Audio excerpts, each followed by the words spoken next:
네, 안녕하십니까. 안랩 최정수입니다.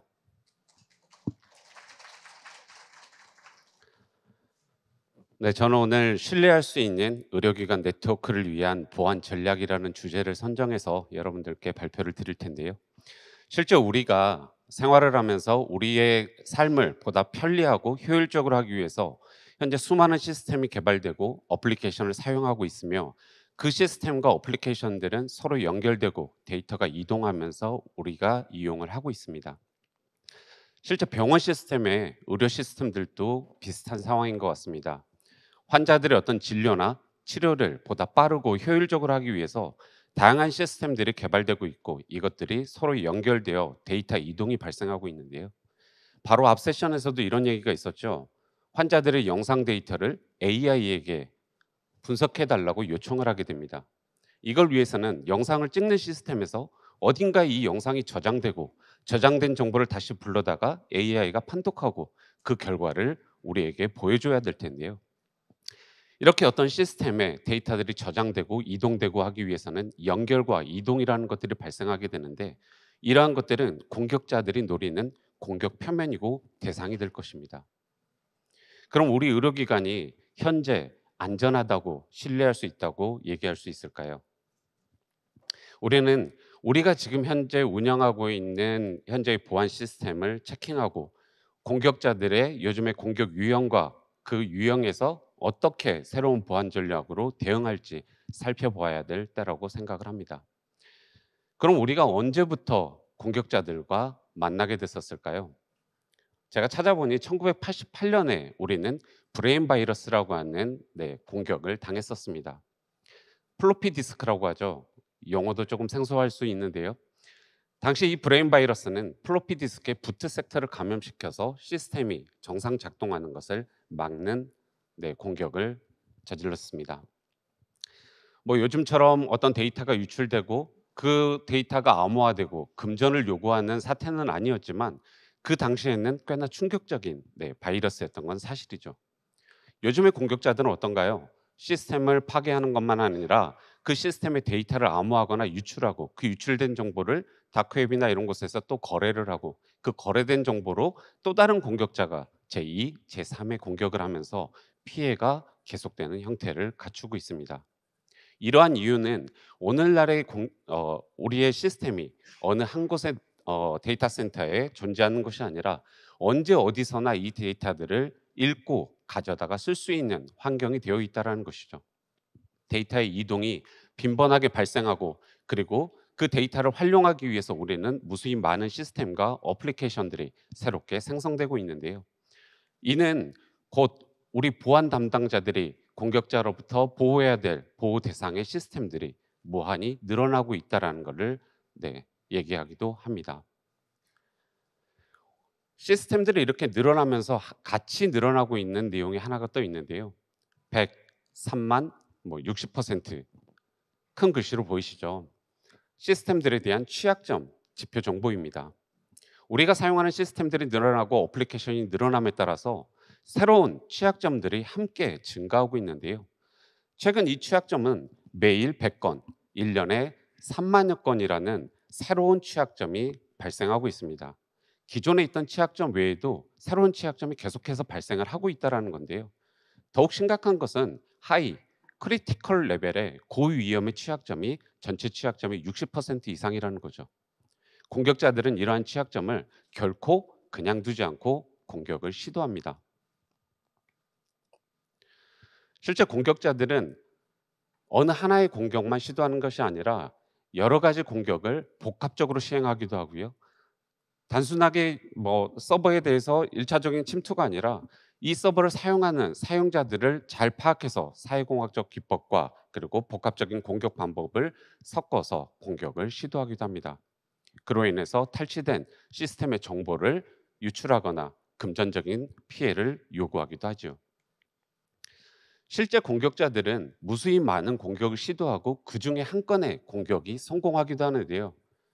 공격자 기준에서는 여러 건을 시도하고 단 한 번의 성공이지만, 피해자 입장에서는 단 한 번의 공격을 받았고 그 공격이 실제 침해로 이루어진 케이스일 수도 있는데요. 2024년에 공격 침해 사고를 받았던 사례를 좀 살펴봤습니다. 공격자들이 어떤 공격을 했는지, 어떤 공격 피해를 당했는지를 살펴봤는데요. 침해 사고 경험자 중에 65%는 랜섬웨어 공격을 받았다라고 얘기합니다. 그리고 15%는 해킹 공격을 받았다고 하고요. 단 5%만이 피싱 공격을 받았다라고 얘기를 하고 있는데요. 저는 이 65%의 랜섬웨어 공격보다도 단 5%의 피싱 공격에도 관심을 가져야 한다라고 생각을 합니다. 사실 이 65%의 랜섬웨어 공격, 피해 사고를 당했다라고 하는 것은 최초에는 단 5%에 불과한 피싱 공격이 랜섬웨어 공격의 트리거였을 수도 있다라는 거죠. 공격자가 최초에 피싱으로 어떤 시스템에 침투를 시작했고 거기에서 레터럴 무브먼트에 의해서 서버를 탈취해서 결과적으로 랜섬웨어라는 포장지로 씌워 놓으니 침해 사고 당한 담당자는 랜섬웨어 공격을 당했다라고 인지하는 건데요. 알고 보면 피싱이 공격의 시작이었다라는 거죠. 피싱, 우리가 너무나 잘 알고 있죠. 낚시질을 한다라고 하잖아요. 당할 만한 메일을 보내놓고 그 메일을 사용자가 클릭하면 공격이 시작되는 건데요. 요즘에 이미 보안에 대해서 인지가 잘 되어 있어서 이러한 피싱 공격에 누가 당할까라고 하지만 요즘에는 공격자들도 공격의 양상을 변화하고 있습니다. 과거에는 단순히 피싱이라고 했다면 요즘에는 스피어 피싱이라고 해서 공격자가 공격 타겟을 정해놓고 그 공격자를 위한 공격을 준비합니다.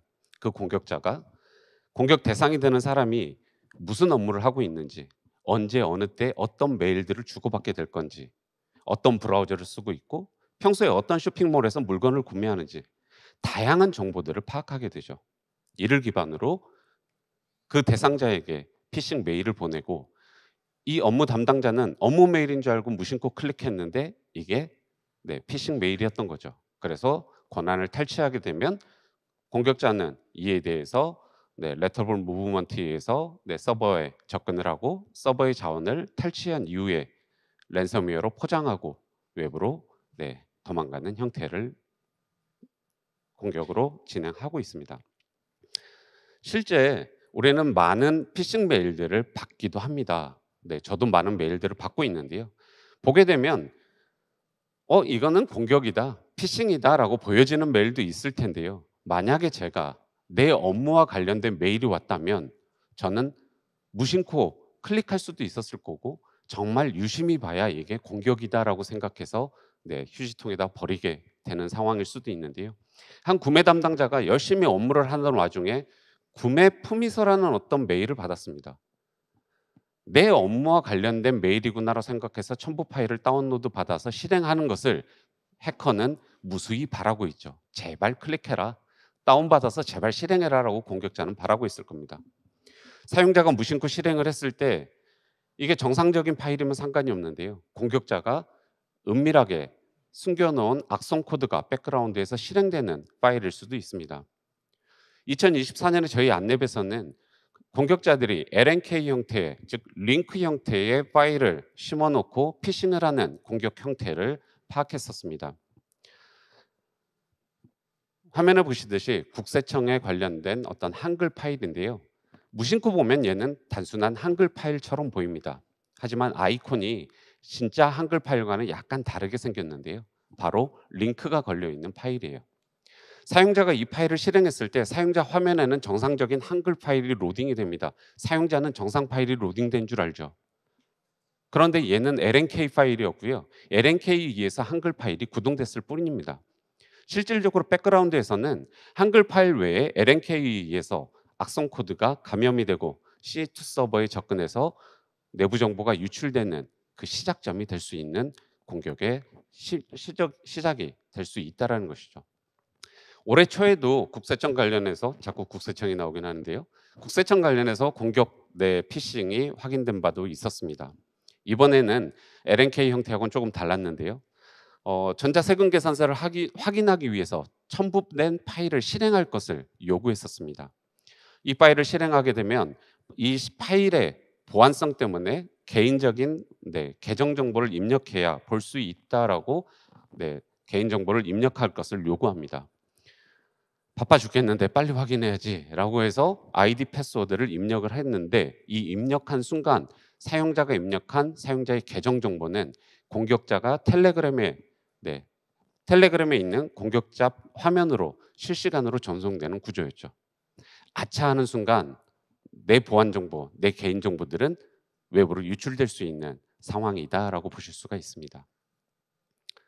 또 다른 공격 케이스들을 한번 보도록 하겠습니다. 간략히 살펴보면 피싱 메일 외에도 공격자들은 여러 가지 공격 기법들을 이제 사용해서 공격을 하기도 하는데요. 대표적인 것 중에 하나가 이제 서버 취약점을 이용한 공격입니다. 앞서서 제가 매년 새로운 신규 취약점이 3만여 건이 발생하고 있고 그 추이는 계속해서 증가한다라고 말씀을 드렸는데요. 우리는 이러한 시스템의 취약점이 발생했을 때 시스템이나 어플리케이션 업체에서는 그 취약점을 패치하는 것들을 신속하게 진행을 할 것이고요. 저와 같이 보안 업체에서는 이것들을 네트워크 경계에서 탐지하고 차단할 수 있도록 어떤 보안 시그니처를 빠르고 신속하게 준비해서 장비에다가 업데이트하는 일들을 수행을 하게 될 겁니다. 하지만 제로데이 어택이라고 하죠. 이러한 취약점이 패치되기 전에 공격자들은 신속하게 이 취약점을 파고들어서 공격을 시도하게 되는데요. 취약점이 패치되고 나면 더 이상 서버에 접근할 수 없으니 공격자는 접근이 최초 성공했을 때 서버에 백도어를 씹습니다. 이 백도어를 기반으로 자유롭게 서버에 드나들고 중요 데이터가 있는 서버까지 이동해서 중요 자원을 수집, 탈취해서 도망가는 형태를 나타내죠. 또 다른 공격 케이스는 RDP 공격입니다. 우리가 이제 어떤 업무적으로 필요에 의해서 RDP 서버를 운영할 수가 있는데요. 이 RDP 서버를 공격자들도 접근할 수가 있었고 이 공격자는 이 서버에 약 10만여 건의 브루트포스 공격을 시도해서 관리자의 계정을 확인할 수 있었습니다.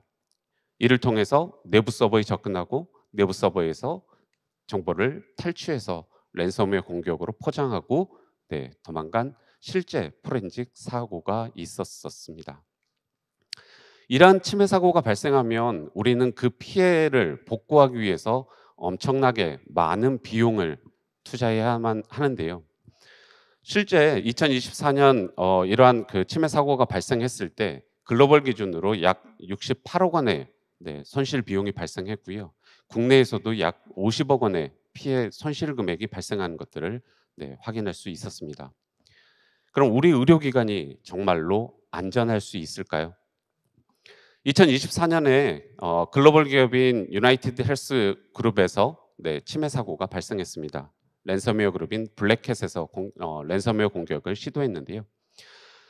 유나이티드 헬스 그룹의 메인 그룹을 침해한 것이 아니라 그 자회사인 챌린지 헬스케어를 공격을 시도했습니다. 이 공격을 시도했던 이유는 자회사가 멀티팩터 인증을 사용하지 않는, 즉 보안에 다소 취약한 환경의 운영을 갖고 있었기 때문이죠.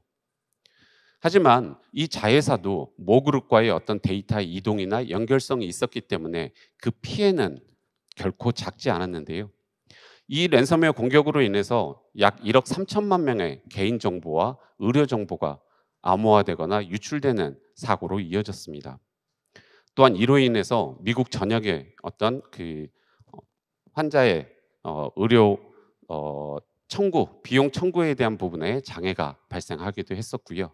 그래서 이 기관에서는 이 침해 사고를 복구하기 위해서 공격자 그룹에게 약 2,200만 달러의 비용을 지불하기도 했는데 안타깝게도 공격자 그룹의 내부의 어떤 이슈로 인해서 실제 공격자 그룹과 거기에서 대행했던 공격자 간의 비용 처리가 되지 않음으로 인해서 아직까지도 이 공격의 해결은 완료되지 않았다라고 전해지고 있습니다. 실제 의료 부분의 84%가 IT 부분에서 이러한 사이버 공격이 발견되고 있고 69%는 실제 금전적 피해로 이어지고 있는데요.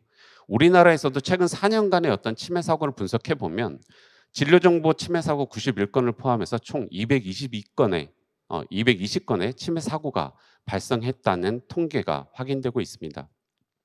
실제 이 침해 사고를 기관별로 분류를 해보면 상급기관과 종합병원 그리고 일반 병원들로 분석해 봤을 때 상급 병원 대비 일반 병원이나 의원 쪽의 침해 사고 비율이 높다는 것을 확인할 수 있습니다.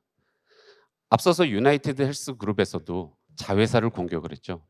여기에서도 우리나라에서도 상급 병원 대비 보다 보안이 취약할 수 있는 일반 병원이나 의원이 1차적인 공격자들의 공격 대상이 될 수 있음을 알 수 있습니다. 최근 우리나라에서 발생한 해킹 사고의 약 80%는 북한에서 발생했다라고 국가사이버안보센터에서는 얘기를 하고 있습니다.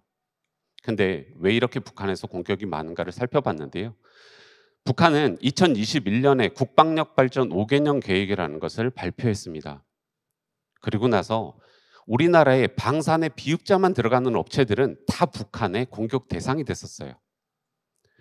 방산의 메인 업체뿐만 아니라 방산의 협력업체, 자회사 다 공격 대상이 됐고 실제로 공격으로 인해서 많은 정보들이 유출되는 사고들도 발생을 했습니다. 그런데 문제점은 올해 2025년 초에 북한은 보건혁명의 원년이다라는 것을 발표했습니다. 그럼 어떻게 될까요? 이제 방산의 비읍이 아니라 병원의 비읍자만 들어가도 의료기관의 이응자만 들어가도 북한의 타겟이 될 수 있지 않을까 생각해 봅니다. 이제는 북한의 이러한 공격에 희생이 되지 않도록 우리가 준비해야 될 때인가라고 생각을 하는데요. 최근 25년 4월 3일 국가정보원에서는 병원정보 시스템 보안 가이드라인을 발표했습니다. 이 보안 가이드라인에는 현재 우리가 병원에서 운영하고 있는 어떤 병원 정보 시스템에 대한 개요뿐만 아니라 네트워크 관점에서 어떻게 보안을 해야 할지, 그리고 시스템 및 어플리케이션 관점, 그리고 관리자의 관점에서 보안을 어떻게 해야 될지 대책을 포함하고 있는데요. 실제 우리의 병원 네트워크를 살펴보게 되면 다양한 의료기기와 의료정보 시스템, 그리고 환자들의 어떤 진료 비용을 수납하는 이런 원무 시스템들이 다양하게 운영이 되고 있고, 이 시스템들은 각각 독립적으로 운영되는 것이 아니라 네트워크라는 특성에 의해서 연결이 되어 있는데요.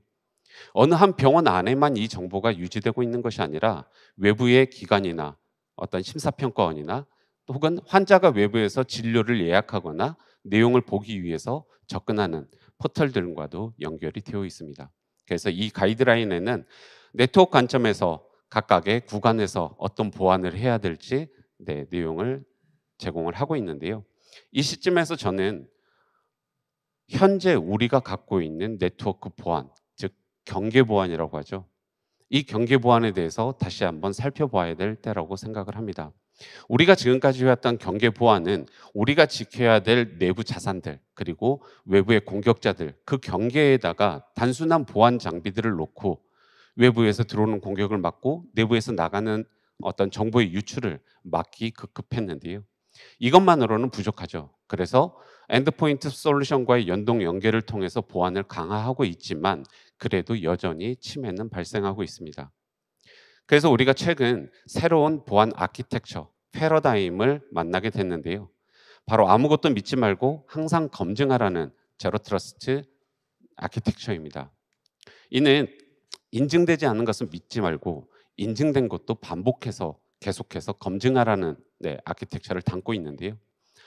이 제로 트러스트 아키텍처는 해외에서는 이미 수년 전부터 얘기가 되고 있고 이것들이 실제 네트워크에 적용되고 있습니다. 그러나 아직 우리나라에서는 23년도에 제로 트러스트 가이드라인 1.0이 발표되었고요.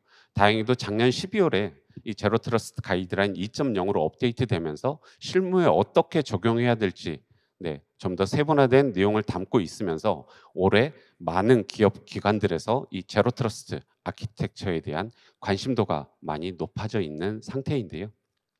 그럼 제로 트러스트가 뭔지 간략히 한번 살펴보도록 하겠습니다. 제로 트러스트 아키텍처는 6가지의 항목으로 구분을 하고 있는데요. 6가지 항목에서 핵심적인 사항은 뭐냐면 모든 종류의 접근에 대해서, 즉 접근자의 종류, 이 사람이 누구인지, 이 사람이 어떤 단말을 쓰든지 간에 이 접근에 대해서 신뢰하지 않고 사용자 기기에 대해서 강력한 인증을 진행해야 된다라는 것을 담고 있습니다. 그리고 인증이 되었을 때 세밀한 접근 제어를 해야 하며 한 번 인증된 사용자에 대해서도 지속적으로 검증하고 그리고 제어할 것을 내용으로 담고 있습니다. 이 내용은 제로 트러스트 아키텍처 보안 모델로 좀 더 구체화되고 있는데요. 좌측에 있는 하단에 있는 접근 주체, 사용자가 되겠죠. 이 사용자가 단말을 가지고 내부 리소스에 접근하고자 할 때 위쪽에 있는 제어 영역이라고 하는 PDP에서 이 사용자와 단말을 인증, 검증하게 됩니다. 이 검증하는 절차는 우측에 있는 PIP, 신뢰도 판단용 데이터들, 이 데이터들이 많을수록 구체화될수록 사용자를 보다 정확하게 진단하고 시스템의 보안성을 정확하게 체크해서 기업 리소스에 접근할 수 있도록 허용하게 되겠죠. 제로 트러스트 가이드라인에서는 이때에 실제 데이터가 이동하는 데이터 영역과 그리고 사용자와 디바이스를 검증하는 제어 영역을 분리해서 표현을 하고 있습니다. 아마도 보안성을 강화하기 위해서 이렇게 두 가지를 구분을 해 놓은 것 같은데요. 실제 이러한 그 6가지 항목과 그 제로 트러스트 아키텍처 보안 모델을 구성함에 있어서 각 기관에서는 우리가 제로 트러스트를 얼마만큼 하고 있는지를 판단할 수 있도록 성숙도 모델을 같이 포함하고 있습니다. 이 성숙도 모델은 6가지 항목에 대해서 기존, 초기, 향상, 최적화 레벨로 구분을 하고 있는데요. 현재 여러분들이 운영하고 있는 레거시 보안 체계가 기존이고요. 여기에서 좀 더 자동화되고 연동 연계가 확장되면서 보안성이 강화되면 최적화 레벨로 올라갈 수 있는 형태입니다. 이를 통해서 우리의 내부 자산이 외부 사용자로부터 보다 안전하게 지켜줄 수 있는 아키텍처를 담고 있는데요. 이거를 좀 더 쉽게 설명을 드려보도록 하겠습니다. 지금 화면에 보이는 게 우리가 현재 운영하고 있는 레거시 보안 장비다라고 볼 수 있는데요. 우리가 지켜야 될 어떤 업무 서비스나 업무 포탈이 있습니다. 그 앞쪽에 우리가 너무나도 익숙한 방화벽이나 IPS 이런 보안 시스템으로 경계를 잘 막고 있는데요. 근데 문제점은 이 업무 서비스나 업무 포탈이 외부에 서비스를 하기 위해서 사용자가 접근하기 위해서 항상 열려져 있어야만 합니다. 특정 포트가 오픈되어 있죠. 이 오픈된 포트로 정상적인 사용자들이 접근을 시도합니다. 그리고 허가되지 않은 포트들은 당연히 차단이 되겠죠. 그런데 이 열려진 포트는 정상적인 사용자뿐만 아니라 공격자들도 이용할 수 있는 경로가 된다는 거죠. 그래서 제로 트러스트 아키텍처는 새롭게 선인증 후 접속이라는 알고리즘을 내놓습니다. 먼저 인증해야 접속을 해주겠다라는 거죠. 기존의 경계보안 모델은 먼저 접속한 다음에 이 사용자가 접속할 권한이 있는지 아이디 패스워드를 인증하는 형태였다라는 거죠. 제로 트러스트 아키텍처는 업무 포탈이 있으면 그 앞에 PEP, 아까 그 데이터 영역의 PEP였죠. PEP로 완벽하게 차단을 하고 있습니다. 그리고 사용자와 디바이스를 검증할 PDP를 별도로 운영을 하게 되는 거죠. PDP는 접속을 하려는 사용자와 디바이스를 체킹을 합니다. 그리고 디바이스에 문제가 있거나 사용자 계정에 문제가 있거나 하면 접속을 차단하고요.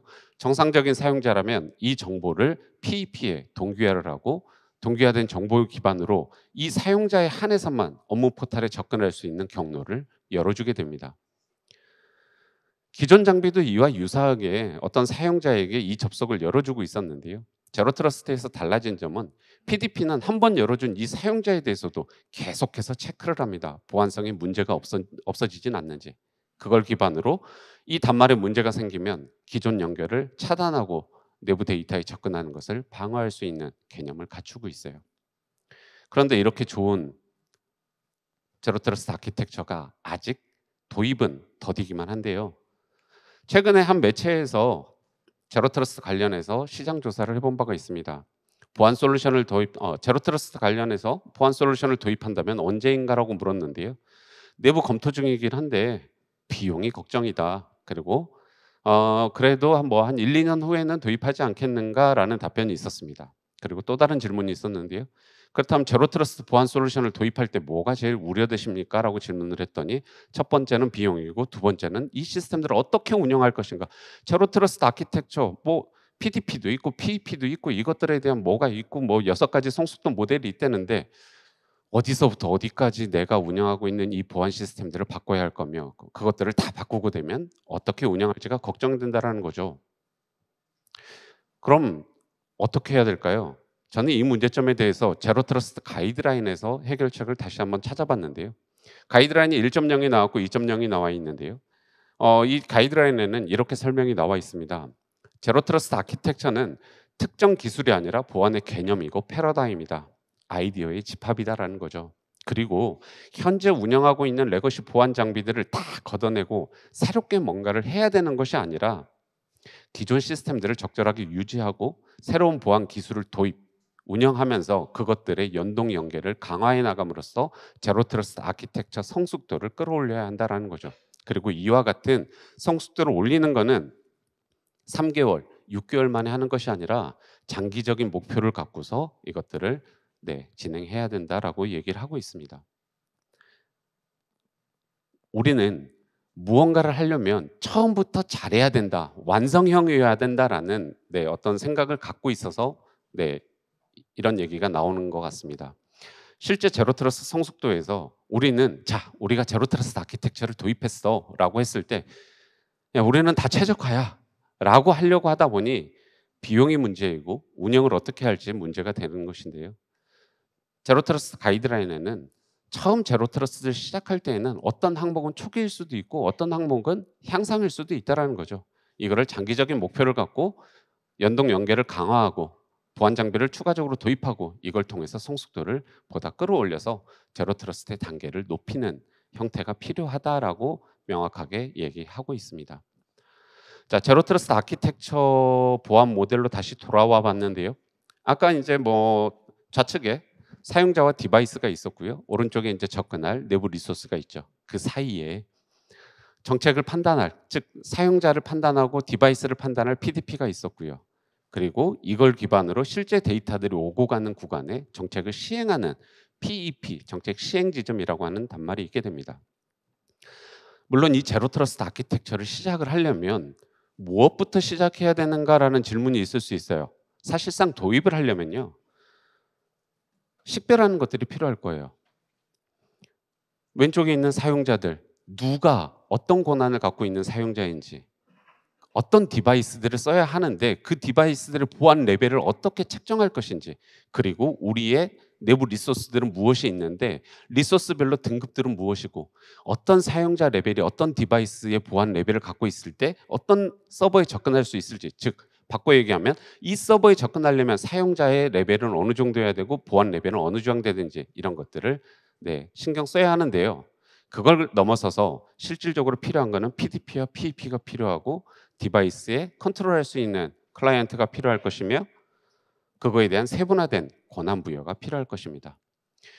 이에 저희 안랩에서는 제로 트러스트 아키텍처, 현재 운영하고 있는 네트워크 환경에서 제로 트러스트로 넘어가기 위한 최소한의 인프라 변화로 효율적으로 넘어갈 수 있도록 새로운 솔루션, XTG 솔루션을 출시하게 되었는데요. 이 솔루션은 방화벽 기반으로 동작하면서, 즉 차세대 방화벽으로서 동작하면서 GTNA라고 하는 최신 보안 기술을 적용하는 솔루션입니다. 즉 제로 트러스트 보안 모델에서 PDP, PEP 역할의 저희 XTG가 구성될 수 있는데요.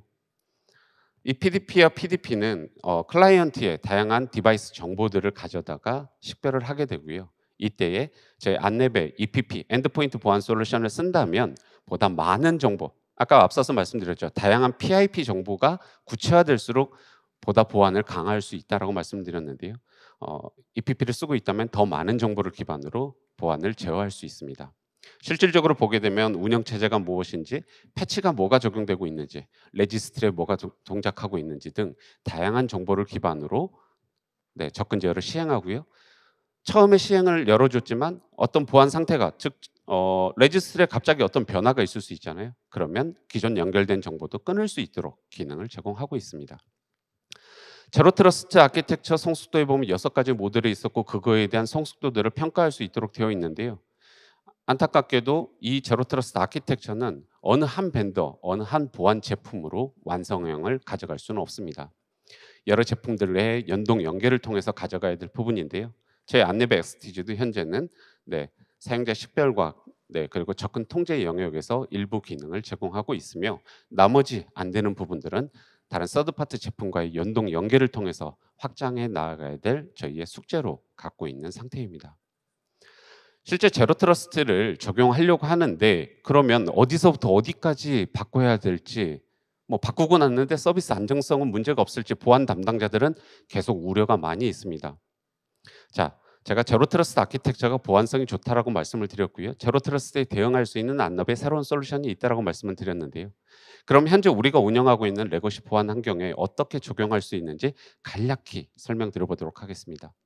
화면상에 현재 우리의 네트워크가 있습니다. 내부 네트워크 있고 서버팜이 있고 그 사이에 보안 장비가 있는데요. 이 환경에 바로 XTG가 들어갑니다. 얘는 엔지 파이어 기반이기 때문에 현재 운영하고 있는 보안 장비의 모든 기능을 그대로 수용해서 구성 변화 없이 운영을 하실 수가 있는데요.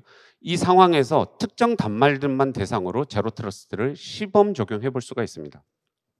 전체가 아니라 특정 단말에 대해서만 제로 트러스트 기반으로 사용자를 인증하고 단말을 인증해서 서버에 접근하는 것을 체크해 볼 수가 있죠. 그리고 잘 되면 전체로 확장할 수도 있고요. 다시 원래대로 복귀할 수 있는, 쉽게 적용할 수 있고 쉽게 운영하실 수 있는 기반을 제공하는 솔루션입니다.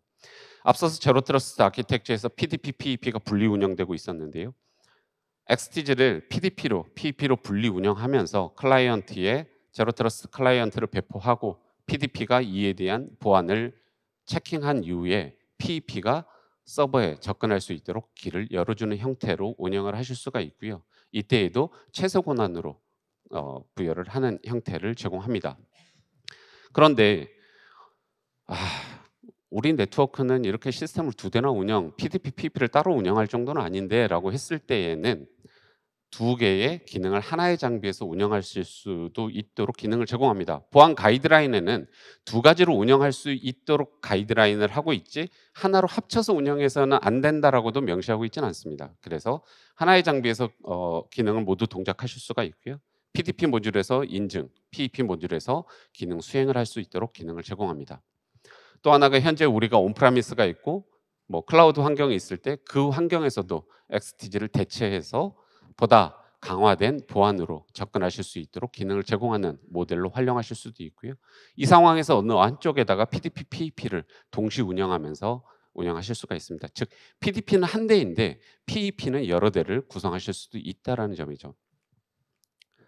IPsec VPN으로 운영이 되고 있는 환경에서도 마찬가지입니다. 기존에는 단순하게 IPsec VPN을 쓰거나 SSL VPN으로 클라이언트가 접근하는 모델이었다면 XTG를 기반으로 제로 트러스트 기반의 보다 신뢰할 수 있는 사용자, 신뢰된 디바이스에서만 내부 리소스에 접근할 수 있도록 할 수 있다는 점이죠. 그런데 우리가 내부 사용자가 내부 신뢰한 데이터, 단말을 갖고서 신뢰 데이터로 판단을 했습니다. 그래서 이 사용자는 CSO 모든 서버에 접근할 수 있는 권한을 갖고 있었어요. 그런데 이 사용자가 내부에 있는 것이 아니라 외부로 나갔습니다. 가끔 이런 얘기를 합니다. 사용자가 동일한 단말을 갖고 있다면 이 사용자와 단말은 언제 어디서나 동일한 권한을 갖고 동일한 서비스를 누릴 수 있습니다라고도 얘기하지만 그거는 보안적 측면에서 위험할 수 있죠.